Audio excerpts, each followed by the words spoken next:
오늘 우리에게 주신 하나님의 말씀은 마태복음 26장 36절에서 50절까지입니다. 함께 읽겠습니다.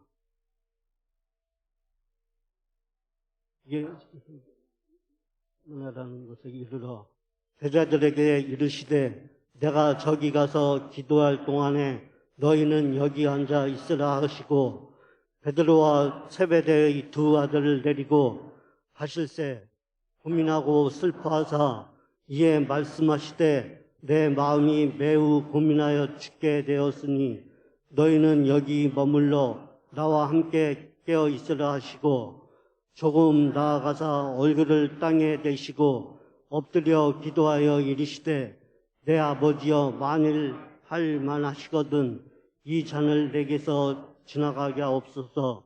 그러나 나의 원대로 마시옵고 아버지 원대로 하옵소서 하시고 제자들에게 오사 그 자는 것을 보시고 베드로에게 말씀하시되 너희가 나와 함께 한 시간도 이렇게 깨어 있을 수 없더냐.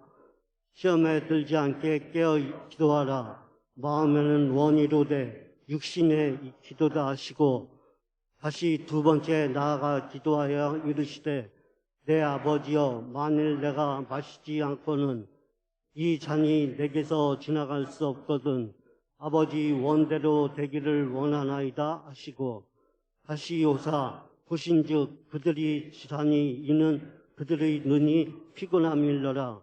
또 그들을 두시고 나아가 세 번째 같은 말씀으로 기도하신 후 이에 제자들에게 오사 이르시되 이제는 자고 쉬라. 보라 때가 가까워 왔느니 인자가 죄인의 손에 팔리느니라. 일어나라 함께 가자. 보라 나를 파시는 자가 가까이 왔느니라. 말씀하실 때 12 중에 하나 대제사장들과 백성의 장로들에게서 파송된 큰 무리가 함께 이를 가지고 그와 함께 있더라. 예수를 파는 자가 그들에게 그노를 짜 이르되 내가 입맞추는 자가 그이니 그를 찾으라 한지라. 곧 예수께 나와 함께 앉고 입을 맞추니 예수께서 이르시되 친구여 내가 무엇을 하려 왔는지 행하라 하신대 이에 그들이 나와 예수께서 손을 대어 잡는지라. 아멘.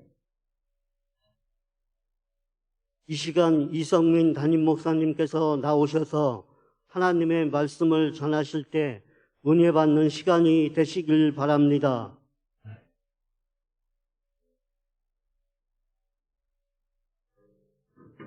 네, 우리 옆에 분들과 함께 인사하겠습니다. 잘 오셨습니다. 우리 이제 수요일입니다. 성금요일까지 이제 이틀 앞두고 저희들 함께 기도하기 위해 나왔습니다. 오늘 이렇게 담비 내려주신 주님께서 성령의 담비, 은혜의 담비 내려주시기를 소망합니다. 오늘 우리가 잘 알고 있는 말씀입니다. 예수님께서는 그 십자가를 지기 전에 기도를 하셨습니다. 이유가 있다면 그분도 마음이 매우 고민하여 죽을 만큼 힘드셨다고 말씀하고 있는 것입니다. 그때 예수님께서 제자들을 데리고 가시죠. 베드로와 세베대의 두 아들을 데리고 가셨다라고 기록이 되어 있습니다. 그리고 함께 기도해달라고 말씀하시죠.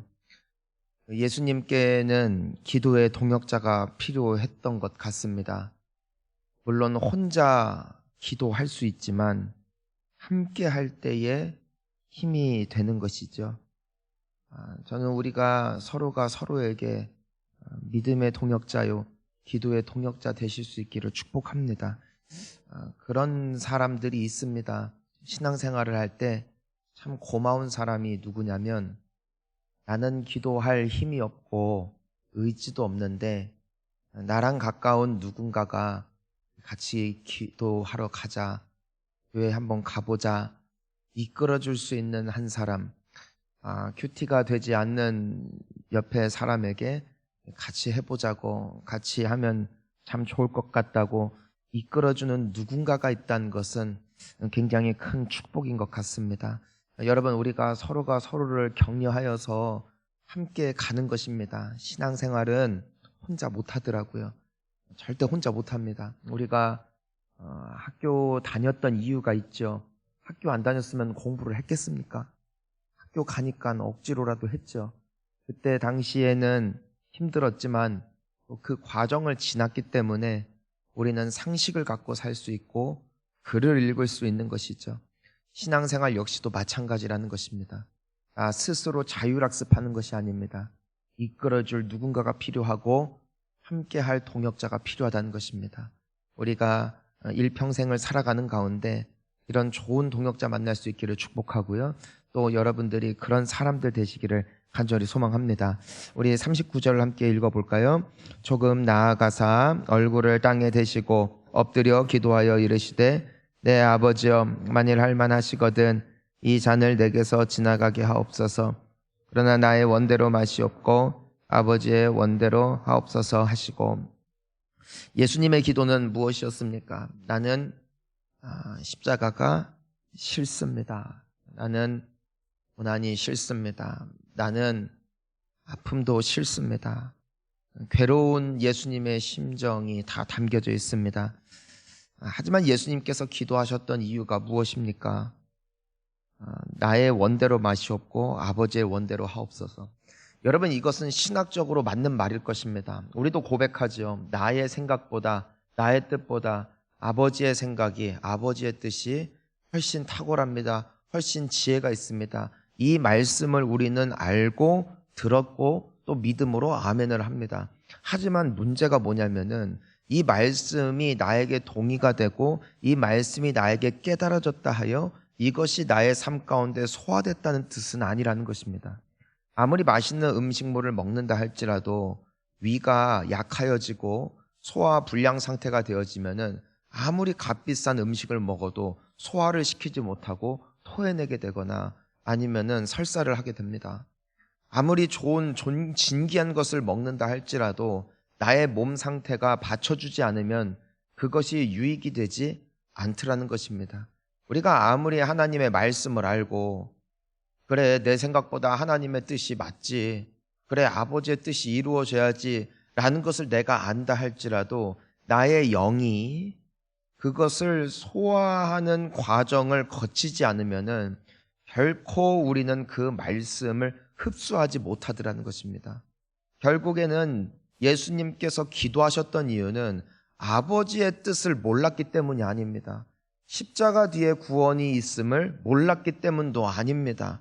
그것을 소화할 수 있는 힘, 그것을 받아들일 수 있는 능력은 오직 기도로 말미암았다는 것입니다. 아버지의 뜻대로 되기를 원하나이다. 이 마음이 기도 이전에는 없었을까요? 이것을 알지 못하셨기 때문일까요? 아니더라는 것이죠. 우리가 기도하는 이유가 있어요. 우리는 주일에 말씀을 듣고 큐티를 하기도 하고 말씀을 읽기도 합니다.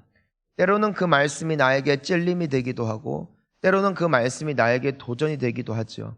하지만 그것을 소화하여 나의 삶 가운데 살아내고 그 말씀이 결과적으로 열매를 맺을 수 있는 그 결단에까지 나아갈 수 있는 용기는 결국에는 기도로 말미암는다는 사실을 우리는 예수님의 본보기를 통하여 볼 수 있더라는 것입니다. 저는 젊었을 때 가장 부담이 되었던 말씀 중에 하나가 무엇이었냐면은 너의 소득의 11조를 하나님 앞에 드려라. 알아요. 하지만 되냐는 것입니다. 여러분, 오늘날에도 11조가 되지 않는 많은 분들이 있습니다. 하나님의 말씀을 읽습니다. 하나님의 말씀도 압니다. 하지만 그것을 소화할 능력이 없다는 것입니다. 소화하지 못하면 아무리 좋은 축복이라도 나의 것이 되지는 않더라는 것이죠. 그렇다면 이것을 어떻게 넘어가야 될까? 많은 사람들은 고민을 하고 생각을 하고 이것을 하기 위하여 나의 의지와 결단으로 나아갈 때가 많이 있습니다. 하지만 하나님의 말씀을 살아낼 수 있는 힘과 능력은 오직 은혜로 말미암는 줄 믿습니다. 은혜는 기도를 통하여 부어지는 것이지 나의 생각과 고민을 통하여 완성되어지는 것이 아니더라는 것이죠.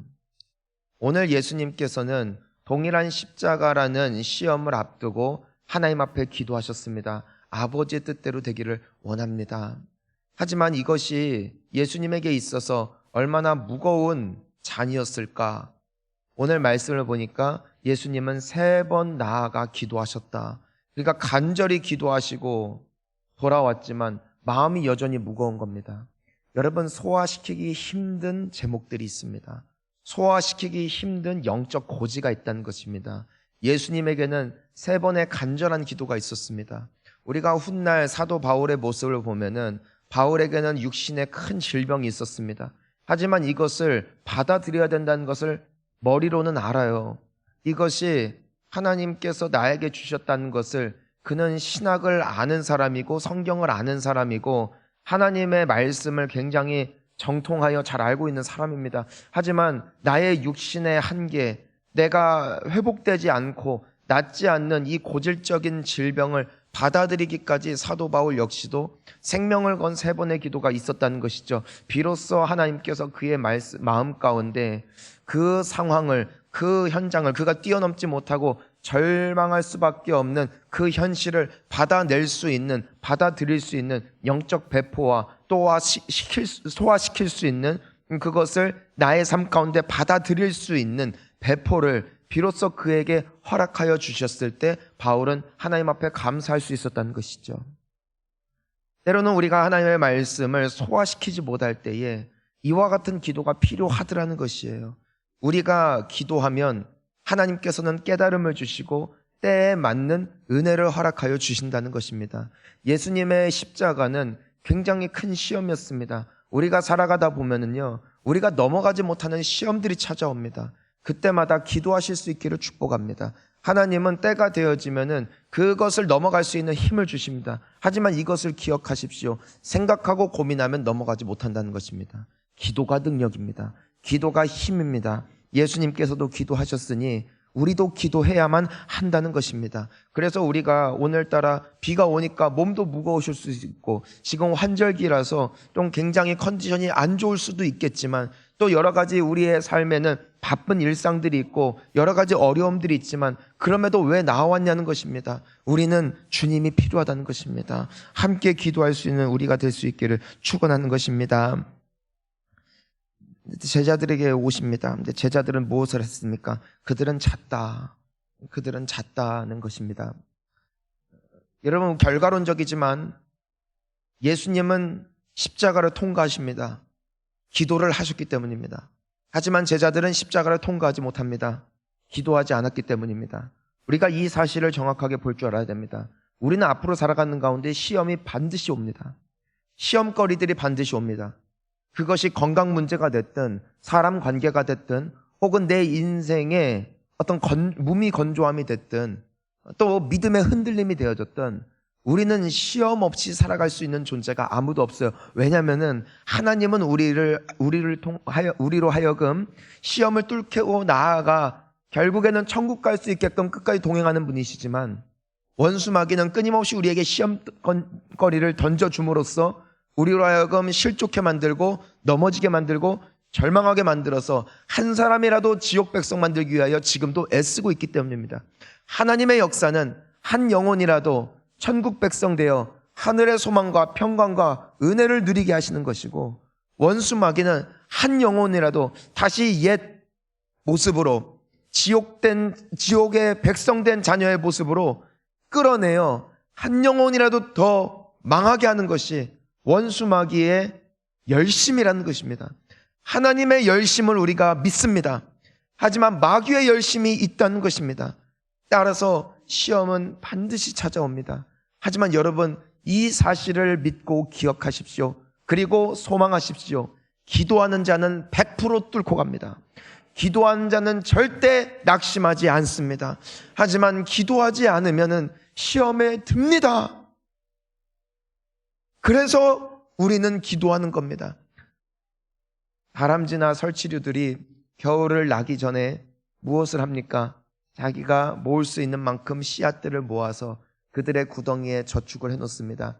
그리고 겨울잠을 자는 동물들은 그 겨울잠 동면에 들기 전에 많은 음식을 먹고 배불리 한 뒤에 오랜 시간 잠을 자게 됩니다. 준비한 것입니다. 지금 먹을 것이 없기 때문이 아닙니다. 곧 먹을 것이 없을 때가 온다는 것입니다. 여러분, 지금 우리가 힘들기 때문이 아닙니다. 곧 힘든 일이 오기 때문입니다. 그때 우리가 비축해야 된다는 것이에요. 기도할 수 있을 때 해야 된다는 것입니다. 기도할 수 있을 때 힘을 쌓아놔야 됩니다. 내공을 쌓아야 됩니다. 그러면은 그 날이 왔을 때 뚫고 나아갈 수 있다라는 것이죠. 사랑하는 성도님 여러분, 바로 지금이 기도해야 될 때인 줄 믿습니다. 코로나가 불시에 찾아왔을 때 기도로 준비한 사람들은 뚫고 나아가더라고요. 지금도 힘들지만, 힘든 인생이라고 하지만 이미 기도했던 분들은 얼굴에 빛이 납니다. 여러분, 앞으로도 마찬가지예요. 저는 여러분들의 얼굴에 빛이 있기를 축복합니다. 여러분들의 마음속에 어떠한 상황도 흔들 수 없는 담대함이 있기를 축원하는 것입니다. 지금 기도로 쌓으셔야 됩니다. 결국에는 그 상황이 옵니다. 가룟 유다는 장로들과 그들에게서 파송된 무리들과 예수님을 잡으러 옵니다. 하지만 오늘 우리가 주목해야 될 것이 있습니다. 자, 예수님께서는 기도하셨죠. 그리고 비로소 깨달으셨습니다. 그리고 비로소 그것을 받아들일 용기를 얻게 되셨습니다. 은혜와 용기가 예수님께 있었습니다. 자, 그런데 3년간 동거동락했던 유다가 군대를 데리고 예수님을 잡으러 온 것입니다. 예수님은 그의 속내를 너무나 잘 알고 계시죠. 여러분, 우리가 내일 일이지만, 내일 본문에서 나오겠지만, 기도하지 않았던 베드로는 칼을 뽑아 그 백성 중 한 사람의 귀를 잘라버립니다. 즉, 같은 상황 앞에 그는 혈기로, 인간의 본능으로 반응을 했다는 것입니다. 하지만 예수님의 모습을 보십시오. 유다가 가까이 나와 라삐여 안녕하시옵니까 하고 입을 맞추니 50절입니다. 예수께서 이르시되 뭐라고 하세요? 친구여, 내가 무엇을 하려고 왔는지 행하라. 뭐라고 부르세요? 친구야, 친구야.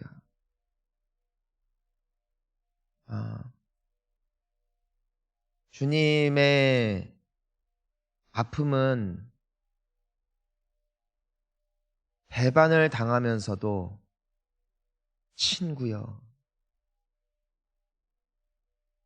주님의 그 사랑은 우리의 언제 바뀔지 모르는 럭비공 같은 우리의 상태를 보심에도 때로는 우리 주님 앞에 내가 하지 말아야 할 실수, 짓지 말았어야 될 죄를 짓고 어찌 보면 너무나 뻔뻔하리 만큼 또 주님 앞에 나올 때 주님은 친구라 부르신 것이죠. 예수님은 기도하셨습니다. 때문에 기도하지 않았던 베드로가 혈기로 반응할 때 예수님은 잡히시는 순간에도 친구라 부르십니다. 그렇습니다. 힘겹게 그저 억지로 마지못해 나아가셨던 것이 아니라 기쁨으로, 넓은 마음으로, 확신으로 십자가 앞에 나아가셨던 주님, 우리의 삶에 이와 같은 아름다운 그리스도의 형상이 회복되기를 축원하는 것입니다. 세상의 모든 사람들은 어려워진 경제 상황과 여러 가지 어려운 현실 앞에 본능대로 반응하죠. 하지만 기도하는 주님의 백성들은 오늘 주님의 샬롬이, 주님의 평화가 어떠한 그런 상황 속에서도 담담하게 받아들이며 나아갈 수 있는 영적 고귀함이 나타납니다. 저는 우리의 삶 가운데, 오늘 하루 가운데 어떠한 환경이 나를 덮치고 있다 할지라도 이 예수님께서 보여주고 계신 영적 고귀함을 가지고 살아갈 수 있기를 축원하는 것입니다. 두려워하지 마십시오. 기도하십시오. 억지로 이렇게 살려고 애쓰지 마십시오. 어떻게 예수님처럼 살 수 있지? 하며 고민하지 마십시오. 기도하십시오. 기도하시면은 주님이 또한 우리에게도 크고 넉넉한 마음을 주시어서 넉넉히 넘어갈 수 있는 은혜를 베풀어 주실 줄 믿습니다. 우리 이 시간 함께 기도하시겠습니다.